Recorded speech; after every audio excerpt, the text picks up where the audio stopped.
say I'm shooting shots straight to the point just like the podcast. Other teams, they run into my shooters cause we got that. I killed the game and left the court with no condolence. I'm still gonna shoot my shot no matter how big the moment is. She ain't like when Bess get on that phone. Yeah. You watch it from the TVs in your homes. Yeah. They finna like and sub and leave a comment down below. Yeah.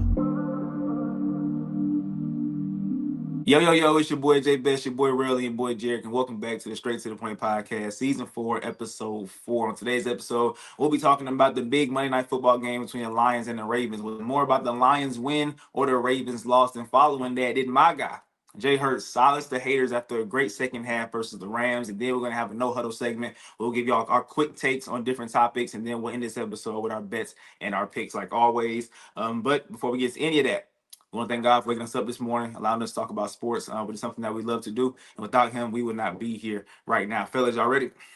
Let's go. Yes, sir. All right, let's go. Let's get straight to the point. All right, first up, Monday Night Football, y'all. Huge game between the Lions and the Ravens. It came down, well, it almost came down to the end, right? But it was pretty much over during the last couple seconds, all right? But we're going to answer this question.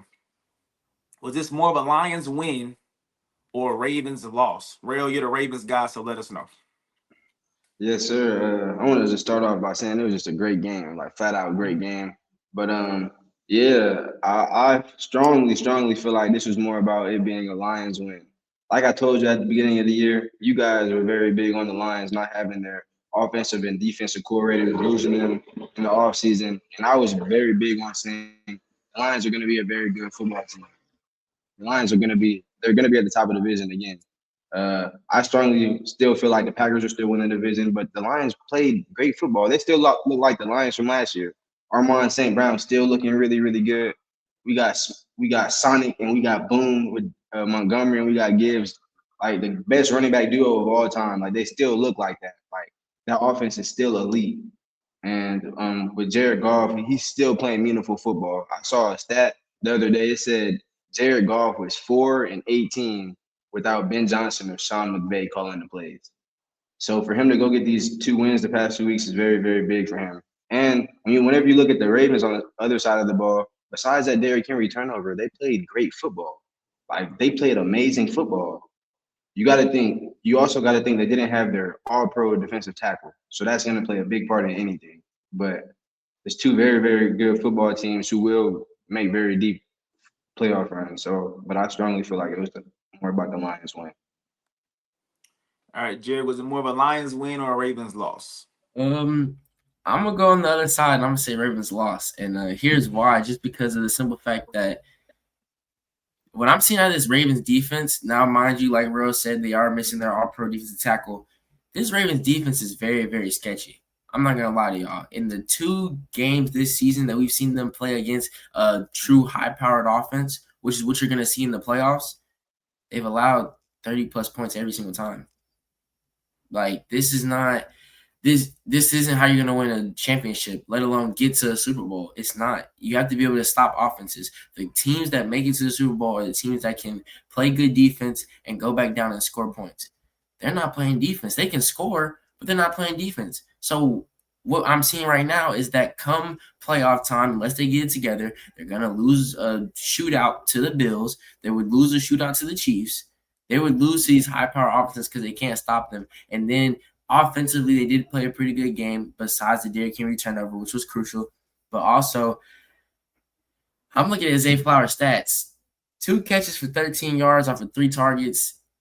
He's supposed to be Lamar's number 1 guy. Now, mind you, Lamar still did find success in the air, 288 passing yards, 3 touchdowns. But I feel like in big games against big opponents, we have to find ways to get our main guys involved. Mind you, Mark Andrews had 6 catches for 91 yards. That's your main guy. But I want to see a little bit more Zay Flowers because I know, unfortunately, being a Steelers fan, I know what he's capable of. Speedy receiver. He's a good deep threat. So I just feel like they should have got him a little bit more involved in that game. I mean, I'm not going to sit up here and say the Ravens played a bad game or anything like that or say they're a bad team, but just the 2 times this season where we've seen them play against playoff caliber teams, we've seen the same thing. So there's some question marks starting to rise in Baltimore, and they need to get it together before this season continues on. They're 1-2. They need to get it together. All right, so I think I'm gonna split the difference, right? I think this is more of a Lions win, but let me piggyback off what Jerrick said. So the defense for the Ravens have been very underwhelming in the two games versus like real opponents, right? But this whole entire season, so including the Browns game, this defense has allowed 32 points per game. That's 31st in the NFL. 415 yards per game. That's last in the NFL. 149 rushing yards per game. That's 30th in the NFL.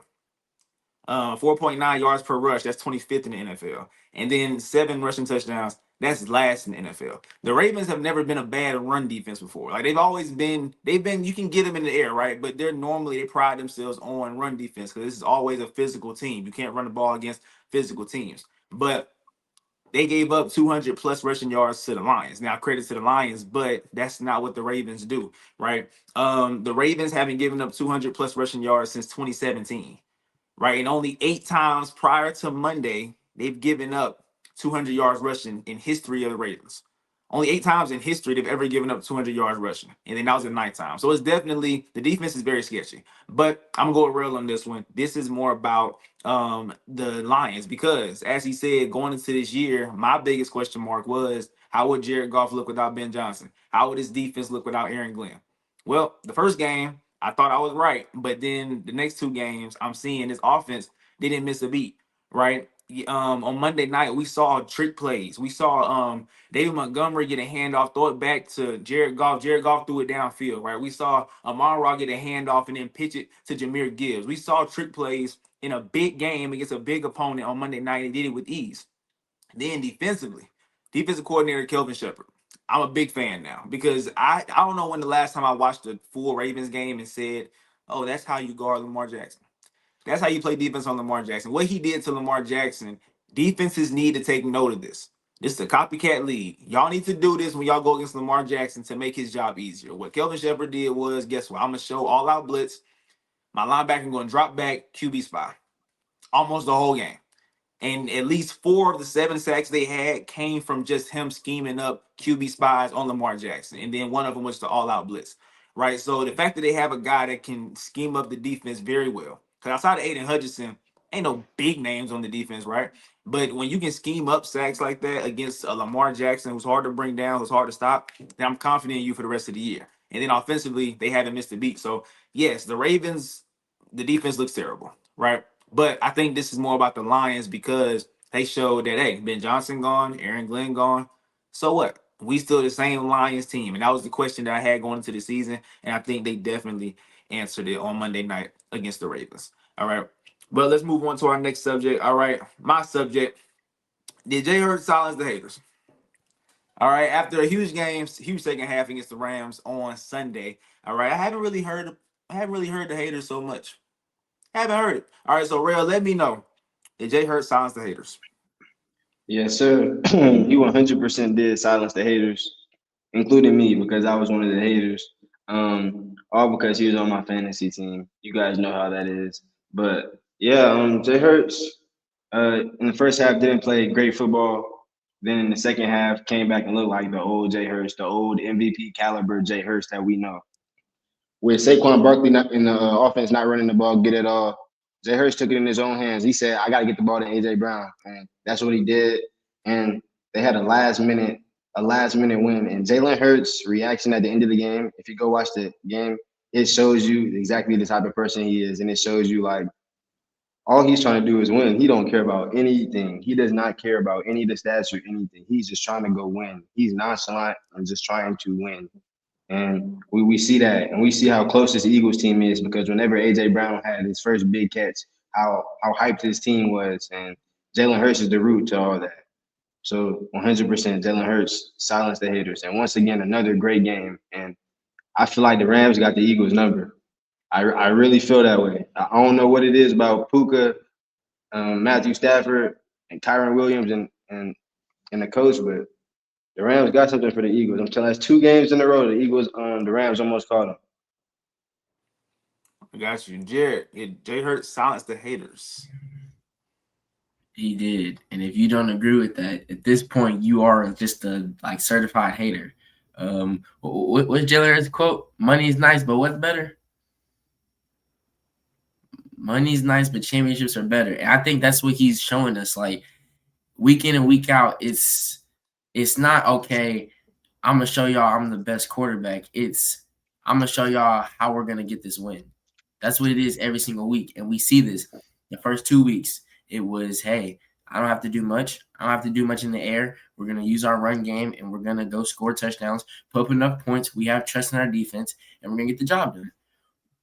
But this week, when the defense let them down a little bit early on, allowing the Rams to score some early points and being down big early, okay, now I have to take control. Now I have to start putting the ball in the air. And I've never questioned his ability to put the ball in the air.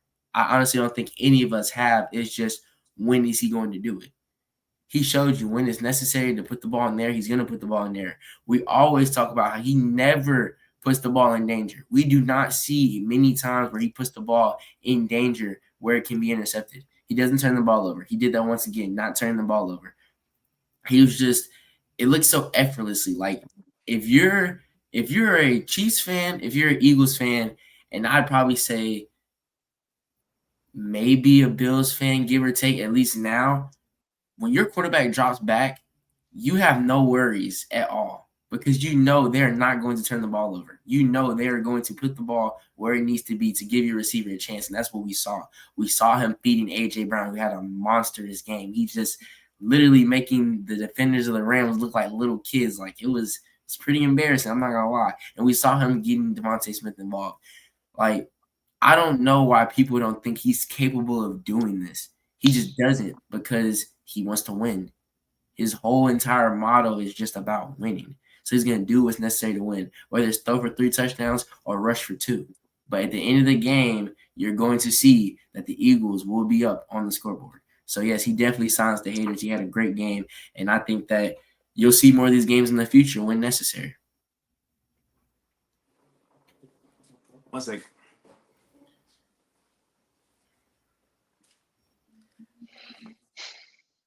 That's what y'all wanted to see, huh? That's what y'all wanted to see, huh? Is that what y'all wanted to see? Look, I'm not shocked at all what happened because I know it can happen. As y'all both said, he's gonna do what he gotta do when he gotta do it. You know what I'm saying? And he did it on Sunday. So going into the second half, right? Jerrick called me, said, "But he got like negative. What was it? -1 passing yards? Is that what it was? -1 passing yards, bro. I've -1 never seen passing that in my yards." life. He said, "How you gonna defend that?" I said, "I'm good. I'm good." And just let y'all know, I even put the money line for the Eagles at halftime because I know Jay Hurt's not finna go out like this. I know it.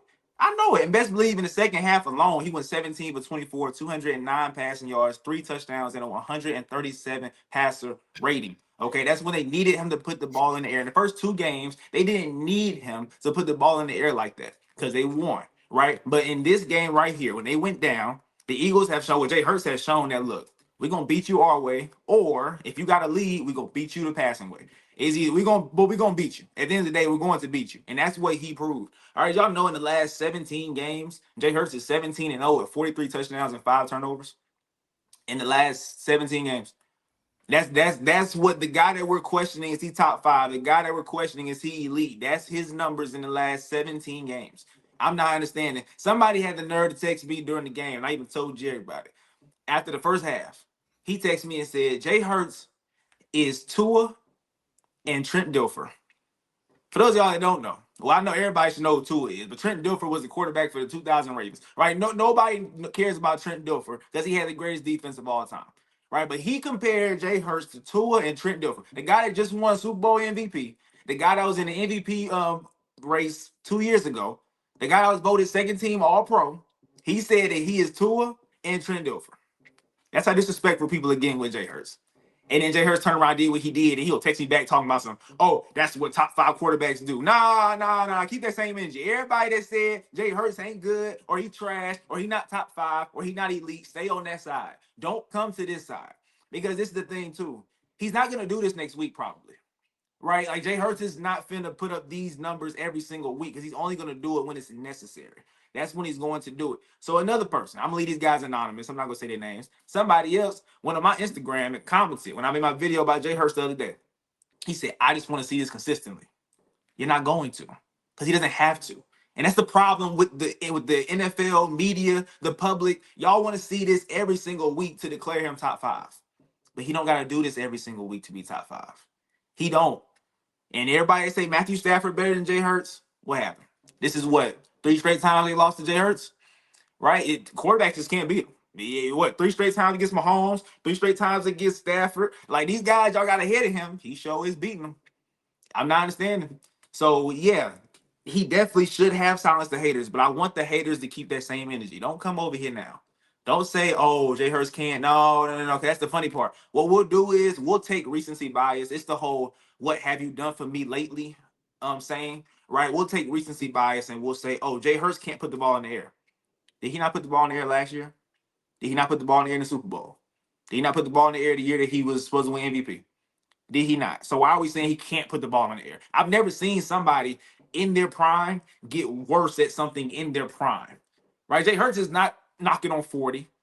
It's different. Y'all can say Aaron Rodgers can't put the ball in the air. It's false, but I get it. Y'all saying he's older, he can't put the ball in the air. Jay Hurts is still in his prime. Y'all saying he can't put the ball in the air?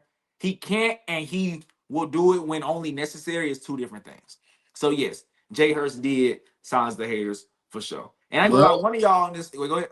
We might see it again this week because they do play the Buccaneers. Buccaneers are we might. We might. So we might have to see it. Maybe.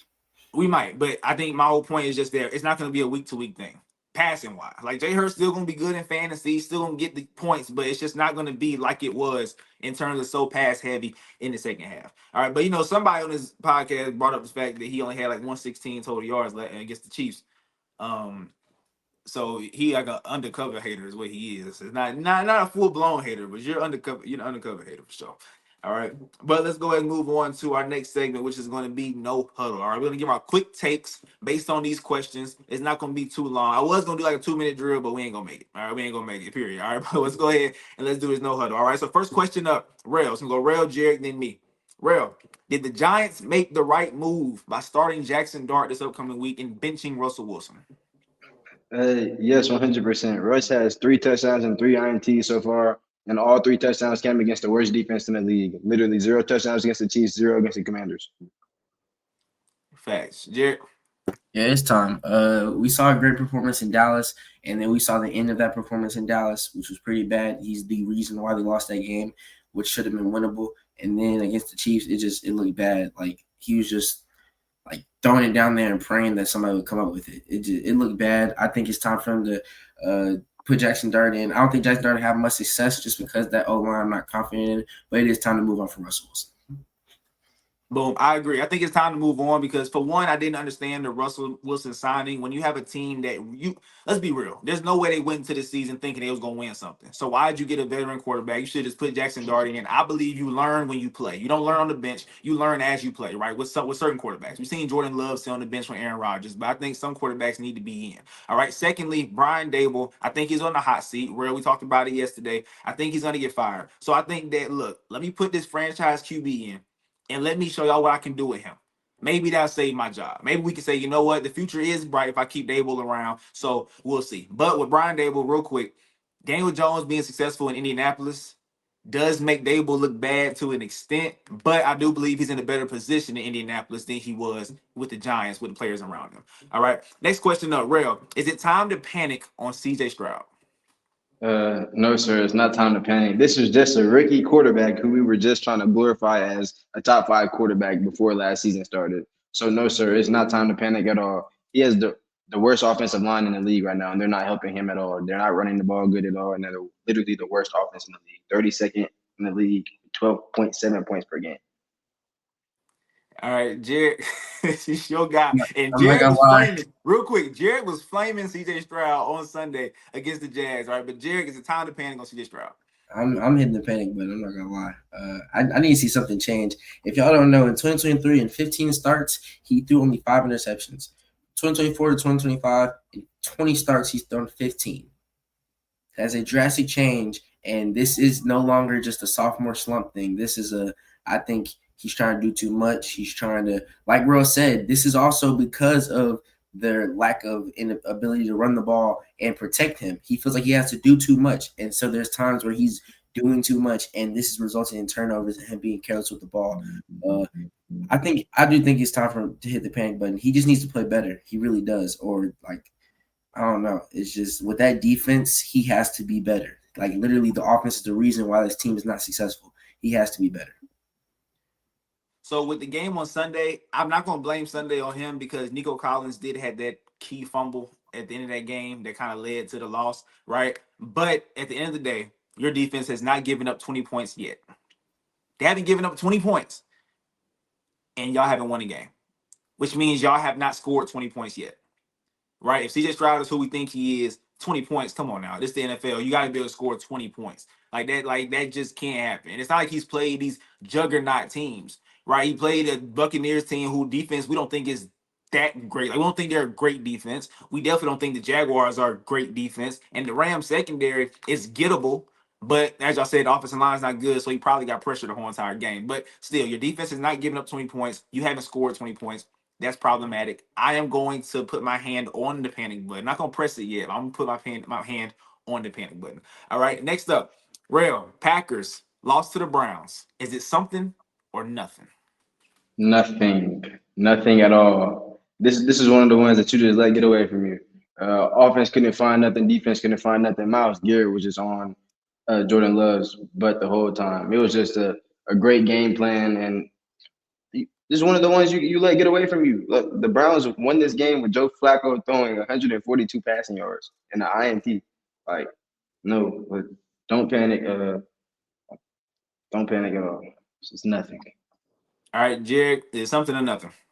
I'm gonna say it's something just because of the fashion in which you lost it. If y'all don't recall, it was 10-0 with like maybe 6 minutes left in the game. 10-0, and you lost that game. That's inexcusable, and it just like it goes back to the fact of like, for example, the team like the Eagles, the team that literally the team to beat in your conference that you're gonna have to beat to go to the Super Bowl. They don't let games get away from them. We saw them not let a game get away from them going against a good Rams team. So the fact that you folded like that and caved, I don't think that's a good look, especially when you're trying to show that you can hang with the Eagles. So you have to be able to pull out those wins, even if it's against the Browns. Like you said, you can afford to lose a game, but we can't lose in this fashion. 10-0 with 6 minutes left in the game, you cannot lose that game. I'm sorry. It's definitely something, and this is why. So I'm not saying like the Packer season is over, nothing like that. But what I am gonna say is somebody told me. So remember when I made that video? No, we made a video about are the Packers legit, right? And I said that the NFC is a one team race. Well, somebody once again, leave it anonymous, said, well, if the Eagles can't fix the pass rush, right, and they can't get to Jordan Love. Jordan Love gonna play Where's Waldo with the worst Eagles corner and basically gonna tear him up. Basically saying that if you can't get a pass rush on Jordan Love, it's gonna be a problem. Well, I don't have confidence in Jordan Love to that extent to where I'm saying, okay, if we can't get to him, he gonna just carve us up.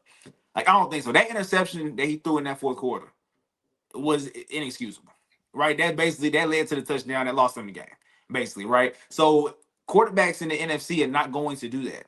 Stafford not going to do that. I don't think Baker going to do that. Jay Hurts definitely not going to do that, right? So I think Jay Love is the question mark on this team. Like everything else is good, but I think Jay Love is good.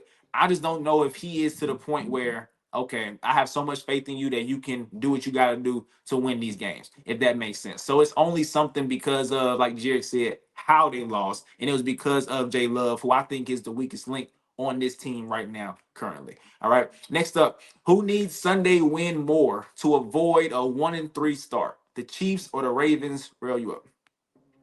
The Chiefs, 100%. We talked about it all offseason. The Broncos and Chargers are coming. Like those are some really, really good football teams and some really good coach football teams. And if the Chiefs were to go 1-3 with the Chargers for sure going to 4-0, and the Broncos for sure going to 2-1. I mean to 2-2. Like the Chiefs can't fall too far behind because they still got to play these teams 2 more times. So the Chiefs. Facts, Jerrick. I'm gonna say the Ravens, just because, like we said, the Ravens. We talked about how to start off the season they have a hard schedule. These are the games you have to be able to win, and you have to show us that you can be able to win those games because we already have question marks on can you win them in the playoffs. And I don't think the Ravens are a team that we're going to lose these games in the regular season, but we're going to flip the script and find a way to win in the playoffs. They haven't shown me that they can be that team in the past. So I need you to win games now, especially the big ones. You've yet to win a big game. In terms of the Chiefs side, they're still not 100% healthy. I know that whenever they get Rashee Rice back, Xavier Worthy 100%, this offense is going to look better. Their defense is progressively getting better week by week, but the Ravens, I'm not seeing progression yet. I'm not. I saw you do what you did against the Browns, what I wasn't impressed by. And then the Lions, once again, defensively, they didn't look good. So I think the Ravens really need this win, honestly. I'm torn between the two, all right, because with the Ravens, they can be 1-3, but as a Steelers fan, as a realist, I'm not gonna sit here and say, oh, the division is locked up. Like we're not good enough to claim the division after 4 weeks of football, if that makes sense. The Bengals season is over and the Browns season is over. So what I'm saying is the Ravens can be 1-3 and still find a way to get home field advantage in the playoffs. Not be a 1 or 2 seed, but they can be a 3 or 4 seed, right? But with the Chiefs, as Rell said, if they do start off 1-3, the Chargers are playing the Giants. They're probably gonna be 4-0. That's a hard, it's hard to come back and win the division because you got to basically win all your division games, right? To come back and then beat the Chargers. So I think it's both. And I'm gonna say it like this: the Chiefs, for home field, they need this win if they want to try and get home field in the playoffs. But for the Ravens, it's a morale thing. If they lose this game, we can't beat Josh Allen. We can't beat Mahomes consistently.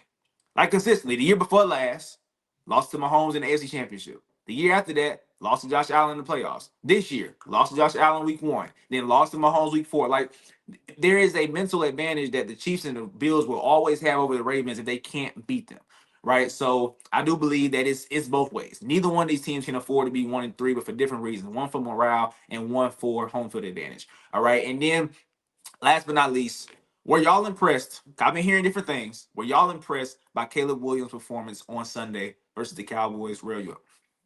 Yes, sir. I'm extremely impressed by Caleb Williams, and I'm going off what you said. You can't go off week 1 and week 2. He had a average week 1 and week 2, but he came back and he balled week 3, and I'm expecting him to come back and ball even harder week 4. And now he's back on the MVP trajectory. So yes, 100%. I'm extremely impressed by Caleb Williams. 4 touchdowns, and now he got 8 touchdowns to 119 on the season. Keep balling, Caleb.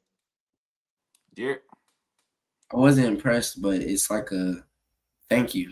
Like, we know what you're capable of. We all know what you're capable of. We crowned you the next generational QB. We called you baby Patrick Mahomes for a reason, because you have the ability to do these things.